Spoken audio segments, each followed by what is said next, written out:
So guys, I finally got contacted by the IGFA. It's been well over 100 days since I caught that presumable world record fish. It absolutely crushed the last record for all the fly rod parameters that we were using that day. But he called and he gave me some bad news, some news I did not want to hear. And before we get to that, I want to lay out the process of what you have to do when you hook a fish of this size, because it's actually pretty crazy. There's a lot of things that go into it. Just trying to get something registered for a world record, there's a huge process and there's a lot of things you have to jump through that most people aren't aware of. So I kind of wanted to go through that. The first thing is, when you hook something that big, you have to document it like crazy. I mean, I had, you know, GoPros rolling.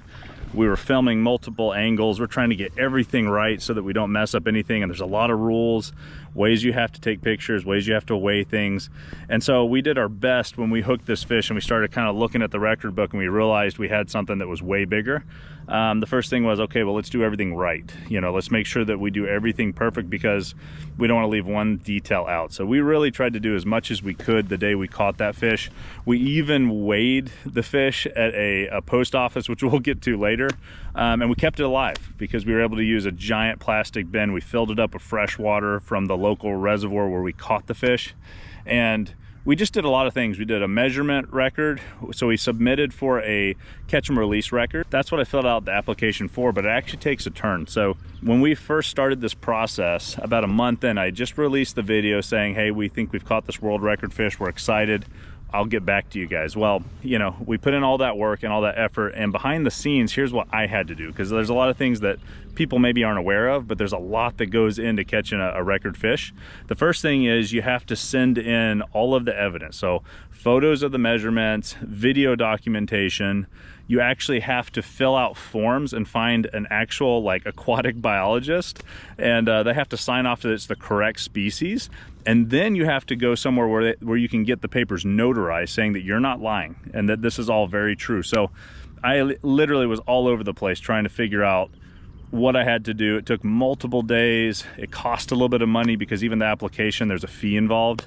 And of course you do it because, you know, you've got this world record fish and you want to get in the record book. So I filled out all the documentation. I went over to Patrick Folkrod, who was the guide, and you know, he had to fill out a lot of documentation, and we had to get all of the flies and the line, and you had to actually grab all of the line from that day and you had to chop it off, and you had to submit everything, like literally everything, because they're going to do line testing. They're going to watch the video, they're going to look at every single little thing. And so, you know, behind the scenes, it probably took about a week and a half to 2 weeks to just get all of that stuff put together, send it out, and then it's the waiting game, right? So we're sitting there, we're waiting and waiting and waiting.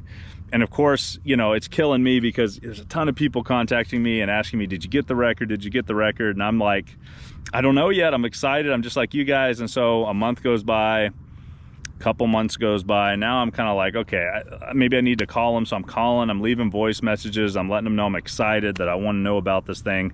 I'm just not hearing back from them. Nothing. I mean, you know, and so it's kind of weird because, you know, there's all this built up anticipation of such an exciting thing, and just the communication wasn't there. And then one day I was out filming on Smith Mountain Lake. I was doing a video out there and I get a phone call from a guide from our area that's not the IGFA.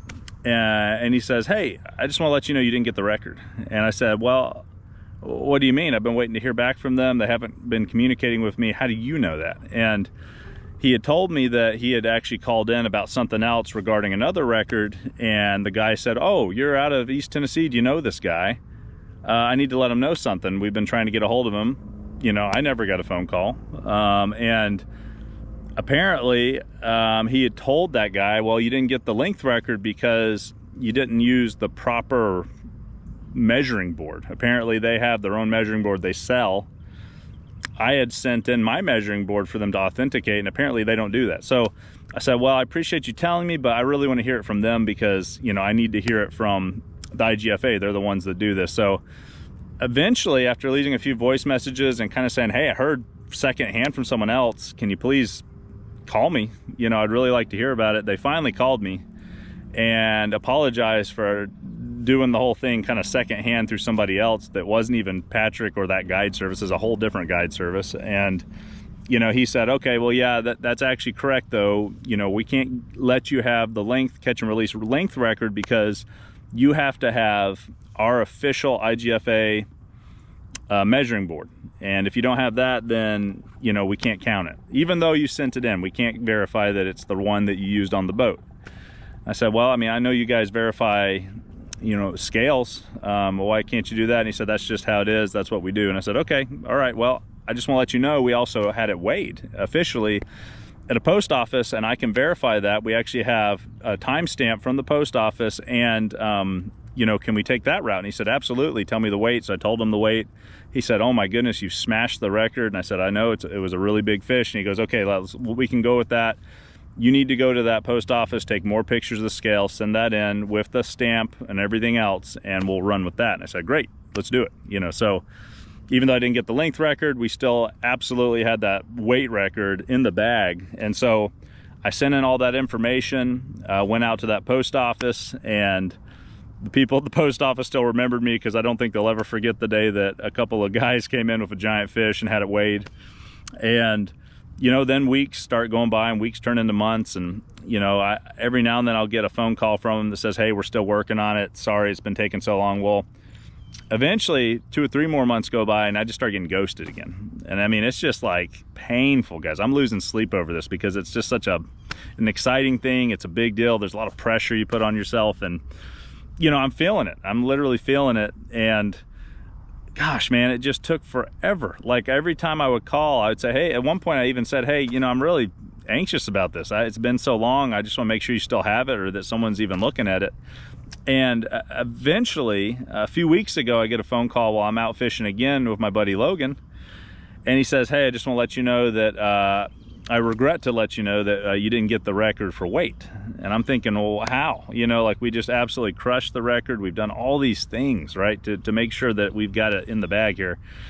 And he said, well, we've got a rule that if you're fishing for trout, so any type of salmonoid is what he said, whether it's salmon, rainbow, cutthroat, you name it, you know, you can use 2 flies. That's a rule you can use.